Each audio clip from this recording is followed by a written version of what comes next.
Shalom,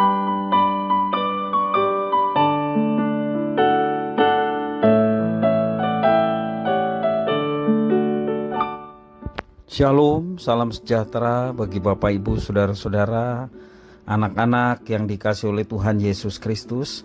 Jumpa kembali bersama saya Pendeta Eka di dalam renungan firman Tuhan pada hari ini, Kamis 6 April 2023. Sukacita dan damai sejahtera dari Tuhan Yesus kiranya menyertai hidup kita sekalian. Puji nama Tuhan. Pembacaan firman Tuhan pada hari ini sampai pada pembacaan kitab Hosea pasal yang ke-8. Kiranya firman Tuhan memberkati kita sekalian. Baik, sebelum kita akan merenungkan bagian firman Tuhan bacaan hari ini, kita akan berdoa terlebih dahulu. Tuhan Allah Bapa di surga, di dalam Yesus Kristus kami datang padamu, mengucapkan syukur terima kasih buat kasih setia Tuhan, penyertaan dan berkat Tuhan yang sungguh kami alami dari hari ke hari. Biarlah semua itu menjadikan kami semakin kenal Tuhan dan hidup dalam ketaatan akan firman Tuhan. Kami mau terus menggali firman Tuhan, merenungkannya, memahaminya, serta menerapkannya dalam hidup kami. Karena hanya dengan itu nama Tuhan dimuliakan melalui hidup kami. Terima kasih Bapa, terpujilah namamu. Inilah kami siap sedia untuk belajar firman Tuhan. Demi nama Tuhan Yesus kami berdoa. Haleluya. Amin.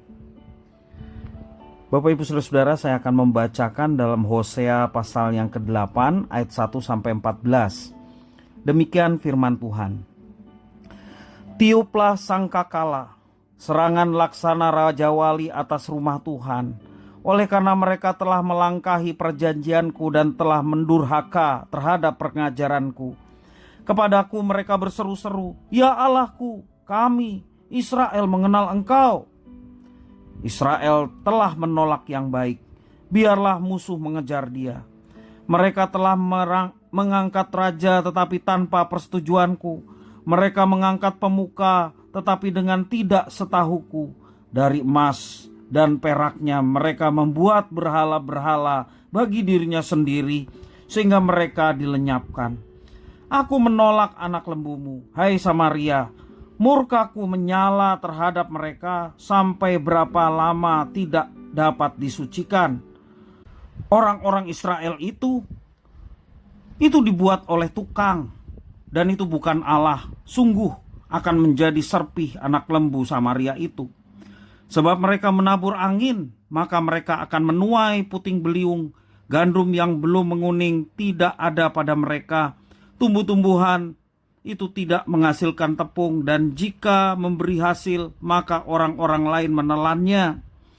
Israel sudah ditelan.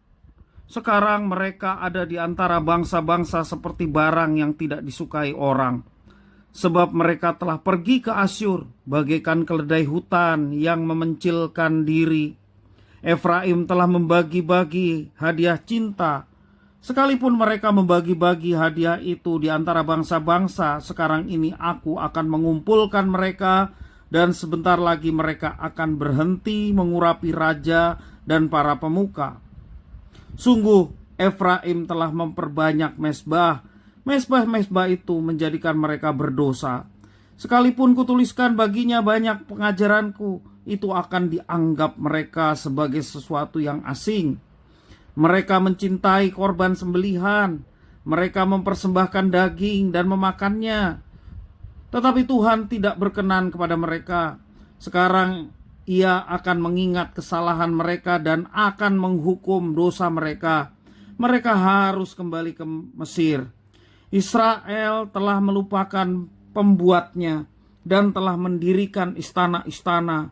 Yehuda telah memperbanyak kota-kota yang berkubu, tetapi aku akan melepaskan api ke dalam kota-kota mereka, sehingga puri mereka dimakan habis. Bapak Ibu Saudara-saudara yang dikasihi oleh Tuhan, firman Tuhan pada hari ini mengajarkan kepada kita untuk tidak melawan firman Tuhan. Dalam konteks Israel melawan Torah atau perjanjian atau hukum-hukum Tuhan. Pengajaran atau Torah yang disebutkan dalam kitab suci sangat penting sesungguhnya bagi umat yang dipilih. Karena aturan kehidupan, perjanjian ada di dalam hukum Torah. Dan Torah menjelaskan identitas dan alasan mereka dipilih di antara segala bangsa. Torah memberikan batasan-batasan dalam kehidupan beragama yang sesuai dengan kehendaknya. Demikian juga batas-batas sosial masyarakat dan politik bangsa Israel. Dan secara singkat, Torah menetapkan bagaimana cara hidup bangsa Israel, bangsa pilihan Tuhan. Hal itu terlihat jelas dari perjalanan Israel yang kita baca dalam firman Tuhan hari ini. Ketika para imam tidak lagi mengajarkan Torah, bangsa Israel tidak lagi mengenal Allah, mereka menjadi liar dan hidup semau mereka sendiri. Mereka mengangkat raja, mengangkat pemuka tanpa mendoakan atau meminta persetujuan kepada Tuhan, berjalan menurut mau mereka sendiri. Padahal ia telah mengatur orang-orang Israel bagaimana tata cara mengangkat raja sesuai dengan titah dan kehendaknya. Terjadi juga intrik-intrik politik ya, dengan bangsa-bangsa yang tidak mengenal Tuhan. Itulah yang dilakukan oleh bangsa Israel. Mereka bekerja sama dengan bangsa lain untuk mempertahankan kekuatan mereka dan kekuasaan mereka. Mereka juga sangat jahat di hadapan Tuhan.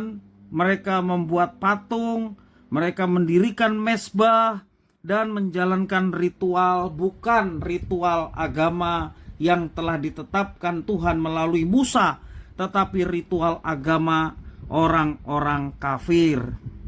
Bapak Ibu Saudara-saudara, itulah yang dilakukan oleh mereka, dan sungguh-sungguh Tuhan sangat duka atas kelakuan mereka.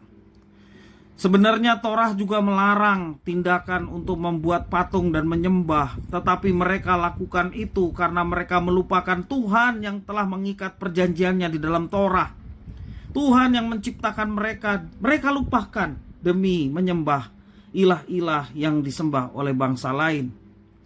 Nah, Bapak Ibu Saudara, melupakan Tuhan itu tandanya kita menjadi seteru dari Tuhan. Kalau Tuhan menjadi seteru kita, siapa yang dapat melawan Dia yang Maha Kuasa? Tentunya tidak. Tetapi itulah yang dilakukan oleh bangsa Israel. Seolah-olah Tuhan tidak apa-apa, Tuhan tidak bertindak, dan mereka terus melakukan tindakan yang melawan Tuhan. Mereka lupa bukan saja Tuhan yang menciptakan, tetapi Tuhan yang telah memilih mereka dari segala bangsa untuk menjadi bangsa pilihan yang mendatangkan berkat bagi banyak orang. Tetapi menyakitkan hati, mereka menyembah Allah-Allah asing dan tidak menyembah Tuhan Allah mereka. Nah, Bapak Ibu Saudara-saudara yang kasih oleh Tuhan, sikap seperti ini yang dilakukan oleh Israel, sesungguhnya Alkitab mengatakan inilah sikap yang melawan pengajaran firman Tuhan. Hukuman bagi orang yang melawan firman Tuhan, artinya melawan Tuhan sendiri, ya, telah diatur di dalam Torah, dan hukuman itu akan segera terjadi menimpa Israel.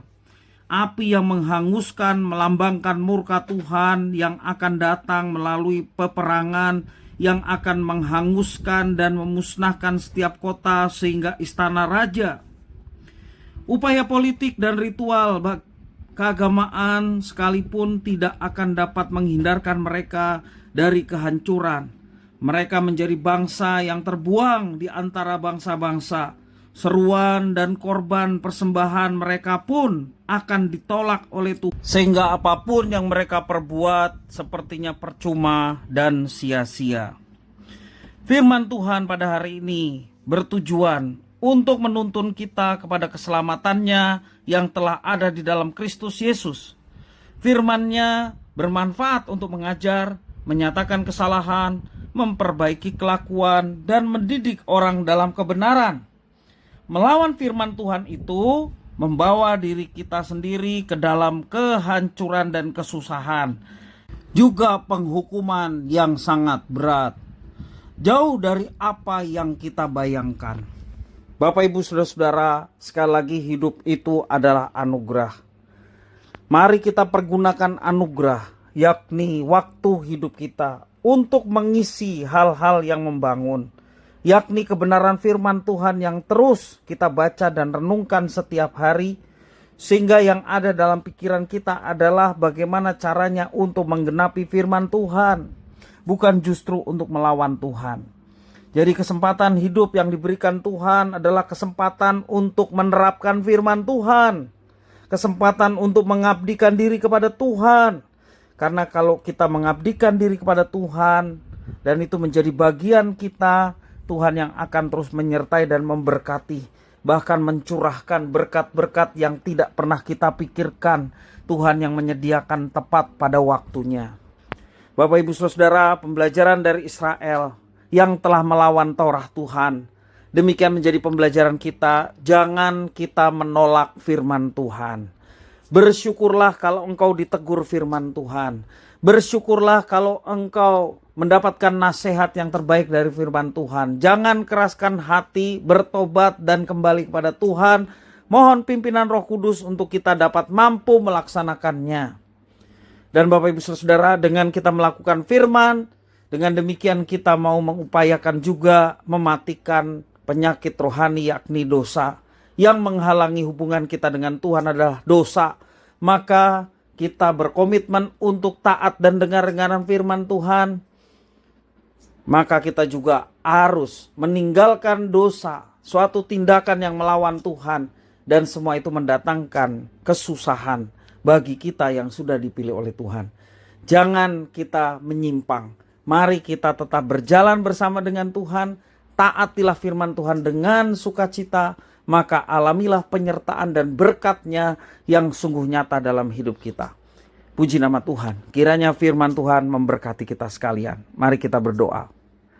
Tuhan Allah Bapa di surga, di dalam Yesus Kristus, terima kasih atas firman Tuhan yang mengingatkan kami kembali. Kami dipilih untuk hidup dalam ketaatan. Kami dipilih bukan untuk menolak kehendak dan firman Tuhan.